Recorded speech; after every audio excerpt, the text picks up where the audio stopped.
This video can help you resolve excess movement in the uprights of your NordicTrack Freestrider trainer. There can be extra movement, leading to a rocking sensation if the bolts holding the uprights are not properly tightened when the unit is assembled.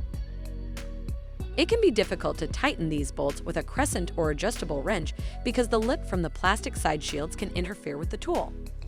For this reason, we recommend using a socket wrench and extension where appropriate to help tighten these bolts. These bolts also have a thread locker added to them that can make them more difficult to tighten.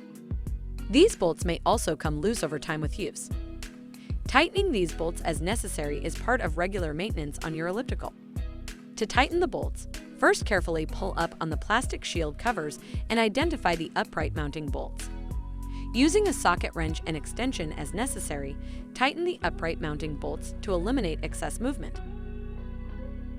You may need to ask for help from another person if you are unable to tighten the bolts yourself.